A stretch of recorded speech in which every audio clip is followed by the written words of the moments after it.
मतलब हम लोग निराशाओं के दौर में थे, हताश हो गए थे इस हिंदुस्तान से। अब लगने लगा था कुछ हासिल नहीं होगा, है ना, ऐसा महसूस होने लगा था।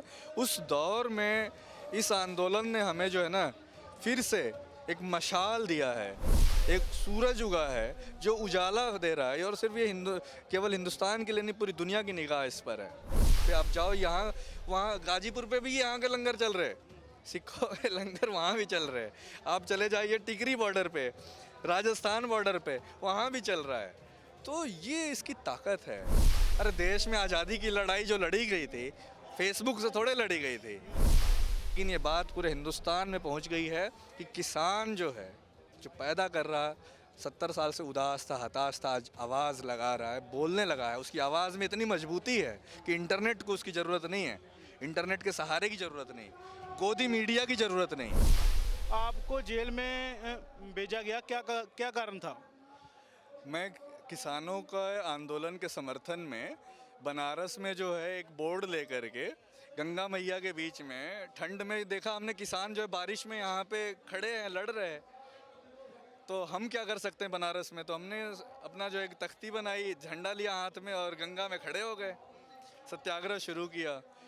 पुलिस आई, कही कि मोदी जी के क्षेत्र में जो है झंडा लेके किसानों के समर्थन में कैसे खड़े हो, ये बड़ा पाप कर दिया।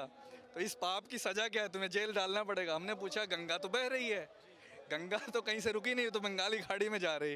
लेकिन उन्होंने कहा नहीं, तुमने बहुत बड़ी गलती, गंगा में खड़े हो गए तुम। ये इसी की सज़ा में उन्होंने हमें जेल में डाल दिया। आपके वहाँ पर सरकार है, योगी की है, कैसी चल रही है? और लोगों के साथ खड़े हैं वो, जो कि खेती है, खेती कैसी है वहाँ पर? देखिए, खेती की हालत इतनी कमज़ोर है, इतनी कमज़ोर है कि आप सोचिए कि यूपी का जो पूर्वी यूपी का किसान है, वो तो अपनी लड़ाई भी नहीं लड़ रहा। आप सोचिए किसान के एमएसपी के सवाल पे इतना बड़ा आंदोलन चल रहा है। इसी बात से समझ में आता है कि वहाँ का किसान कितना कमज़ोर है, बिहार का किसान कितना कमज़ोर है कि वो यहाँ से यहाँ तक सफ़र नहीं कर सकता, आ नहीं सकता। वो ज़्यादातर लोग मजदूर हो गए, उनके किसानी को, उनके तमाम चीज़ों को छीन लिया गया, ख़त्म कर दिया गया। आप देखोगे कि वो तो अपने यहाँ से दिल्ली से पैदल गए, गुजरात से पैदल गए। तो ये हमें मिला, हमें पैदल का मतलब इतनी सुविधाएं दी गई हैं कि अपने पैरों से 70 साल बाद, जहाँ पे एक तरफ हिंदुस्तान चांद पे जा रहा, मजदूर पैदल अपने घर को गया। तो किसानी अगर मजबूत होती, खेती अगर मजबूत होती, तो वहाँ भी लोग इधर से उधर नहीं जाते। वो अपने घरों में, अपने गाँव में, अपने शहरों में लोग मजबूती से अपना काम चला रहे होते, फ़ख्र के साथ, गर्व के साथ, शान के साथ। क्योंकि अपना शान जो है अपने गाँव में होता है, अपने शहर में होता है, दूसरी जगह पे वो बात नहीं होती है।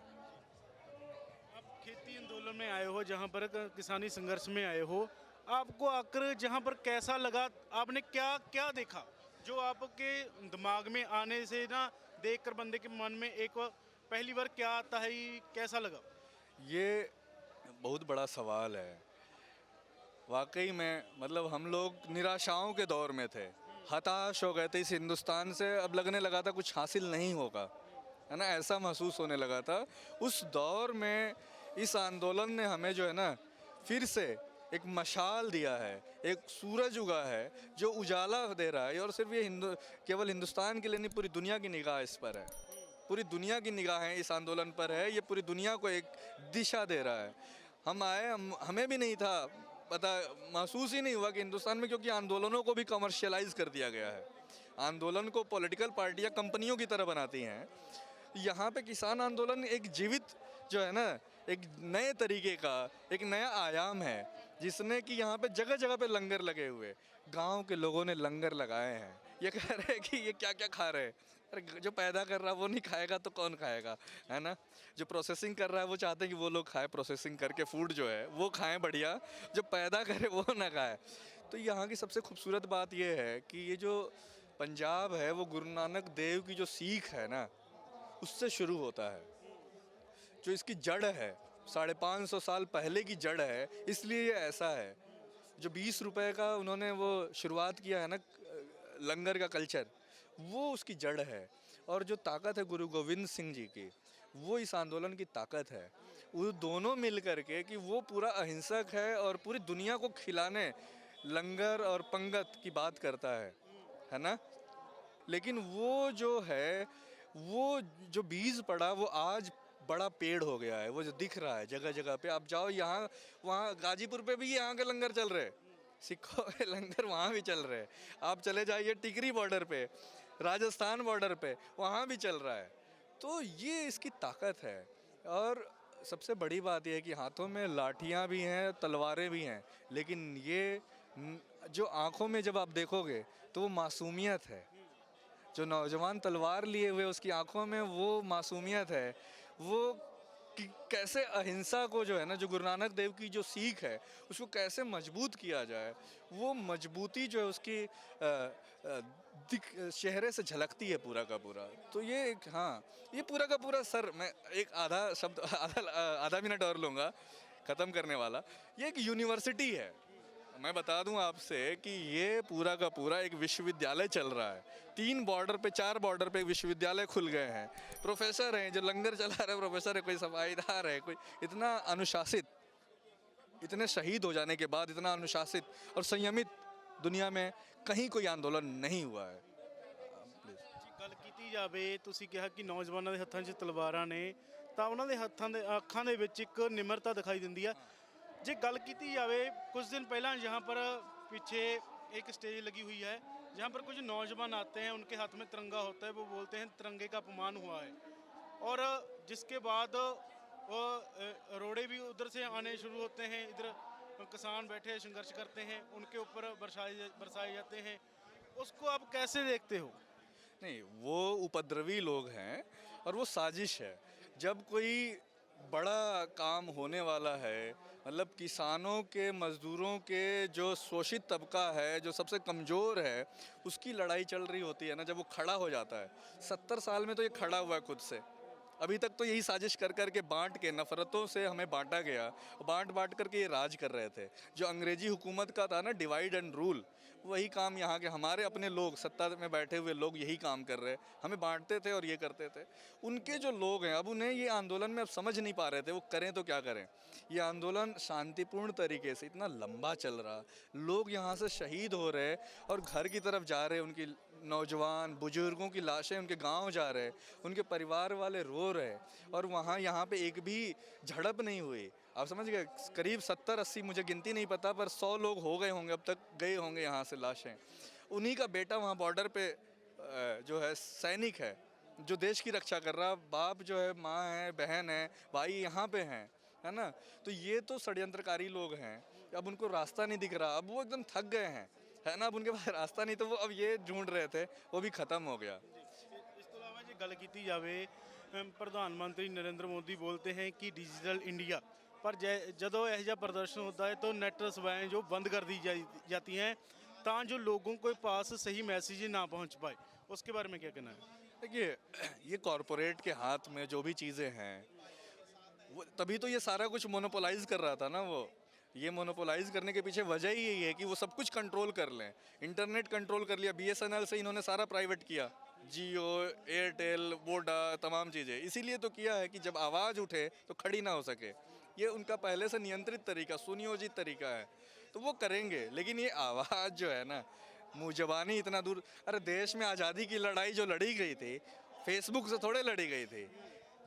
जतिन दास बंगाल में, भगत सिंह पंजाब में, हाँ, चंद्रशेखर आज़ाद और पता नहीं कितने शहीद, नेताजी सुभाष चंद्र बोस जो है कहाँ, जर्मनी से लेके जापान से लेके पता नहीं क्या क्या फ़ौज खड़ी कर दी। तो ये क्या करेंगे? इंटरनेट से हम थोड़े खड़े हैं। हम अपने जज्बातों से, अपने हौसलों से, ये हौसलों की लड़ाई है, ये इंटरनेट और फेसबुक की लड़ाई नहीं है।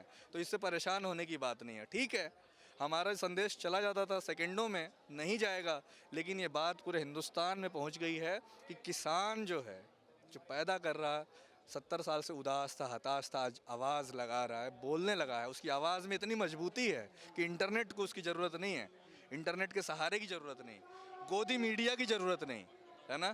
तो ये सारी ज़रूरतें नहीं हैं, ये आवाज़ फैल चुकी है। लड़ाई यहाँ पे ये इंकलाब की बात है, बदलाव, बहुत बड़े बदलाव का सवाल है, तीनों कानूनों को वापस करने का सवाल है। मैं तो एक सुझाव दूंगा कि थोड़ा सा एक काले कानून बोल देते हैं, गंदा कानून कहा जाए। आदमी का रंग काला गोरा ये सब होता रहता है ना। अभी ब्लैक लाइव मैटर चल रहा था आंदोलन, हाँ, तो इसे इस शब्दों को थोड़ा चयन ठीक करें हम लोग, क्योंकि काला का मतलब गंदा नहीं होता है। हाँ, वो रंग है। घटिया कानून है ये, गंदा कानून है, क्योंकि हमें सुधारने होंगे, क्योंकि इतना बड़ा मंथन चल रहा है, तो इसमें कुछ चेंजेस हमें लाने पड़ेंगे, चिंतन करना पड़ेगा, क्योंकि हम इतनी बड़ी बात कह रहे हैं। हमारे दक्षिण भारत में लोग सबका रंग सांवला काला होता है, हमारे भाइयों का रंग काला होता है। काला का मतलब घटिया नहीं होता, सांवला का मतलब घटिया नहीं होता। तो यहाँ पे थोड़ा बदलाव की ज़रूरत है। एक आपने जो कविता लिखी है, हमें कविता बोलकर सुनाओ ना। प्लीज़ प्लीज़, मैं आपके मैं धन्यवाद भी करूँगा कि आप हमारी कविता को सुनना चाह रहे हैं। ये कविता जो है समर्पित है पूरी दुनिया के उन लोगों के लिए ना, जिनको इसकी वजह से परेशानियां झेलनी पड़ रही है। नेशन जो है एक षड्यंत्र है, उसकी तरफ है ये बात। नेशन खूबसूरत जेल है, जिसके लिए अभी 26 जनवरी को जो बात हुई ना, अपमान हो गया। पाकिस्तान में भी कहते ये हो गया, अमेरिका कह रहा है कि ये हो गया, है ना।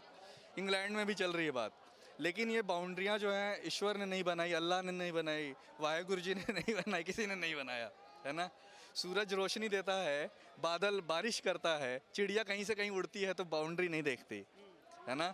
ये हमने बनाए हैं, जातियाँ, धर्म, बाउंड्री, एक एक से नया नया निर्माण किया है, उसी को लेकर के ये कविता है।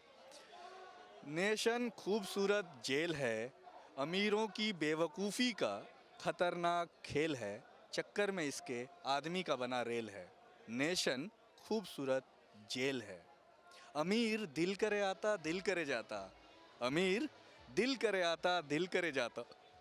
ऑक्सफोर्ड में पढ़ता, हार्वर्ड में पढ़ाता, ऑक्सफोर्ड में पढ़ता, हार्वर्ड में पढ़ाता, पेरिस की गलियों में हनीमून मनाता, बनियान कच्छा कार्गो से मंगाता, जहाँ तहाँ प्रॉपर्टी बनाता, जहाँ तहाँ प्रॉपर्टी बनाता, धंधे में जब कभी दिक्कत पाता, इराक और सीरिया बन जाता। नेशन खूबसूरत जेल है, अमीरों की बेवकूफ़ी का खतरनाक खेल है, चक्कर में इसके आदमी का बना रेल है। रोटी पर वीज़ा लगाता, मजदूर इधर से उधर जाए ना तो उसका जा ही नहीं सकता। रोज़ी रोटी पर वीज़ा लगाता, नियम बनाता, टोफेल कराता, नियम बनाता, टोफेल कराता, बैंक अकाउंट पर नजरें गड़ाता, सैनिक बनाता, जासूसी कराता, सैनिक बनाता, जासूसी कराता, कहीं शहीद कहीं आतंकी बनाता, मछुआरों को जेलों में सड़ाता। समझ में आया क्वेश्चन उठाया, समझ में आया क्वेश्चन उठाया, सिटीजन लगाकर फांसी चढ़ाया। नेशन खूबसूरत जेल है, अमीरों की बेवकूफ़ी का खतरनाक खेल है, चक्कर में इसके आदमी का बना रेल है। ईश्वर बड़ा या बड़ा है अल्लाह, ईश्वर बड़ा या बड़ा है अल्लाह, ज्यूज़ बड़ा या चर्च का हल्ला। ईश्वर बड़ा या बड़ा है अल्लाह, कंपटीशन चल रहा है पूरी दुनिया में, कह रहा मेरा वाला बड़ा है। ईश्वर बड़ा या बड़ा है अल्लाह, ज्यूज़ बड़ा या चर्च का हल्ला। क्या लेकर आया क्या लेकर जाएगा, क्या लेकर जाएगा क्या लेकर आया, सबको ये मालूम सब मोह माया, सबको ये मालूम सब मोह माया। मोह माया के लिए क्या किया, मिसाइल से लेकर न्यूक्लियर बनाया, मिसाइल से लेकर न्यूक्लियर बनाया, दिल नहीं माना तो आईसिस को लाया, ISIS प्रॉक्सी वॉर चल रहा है, दिल नहीं माना तो आईसिस को लाया। एक तरफ ग्लोबल वार्मिंग है, दूसरी तरफ वर्ल्ड वॉर की छाया, एक तरफ ग्लोबल वार्मिंग है, दूसरी तरफ वर्ल्ड वॉर की छाया। बुद्धिजीवी गोल्डन मौका है पाया, बुद्धिजीवी भी ताक में है, गोल्डन मौका है पाया, सेमिनार बुलाया और जमकर रॉयल्टी खाया। नेशन खूबसूरत जेल है, अमीरों की बेवकूफ़ी का खतरनाक खेल है, चक्कर में इसके आदमी का बना रेल है।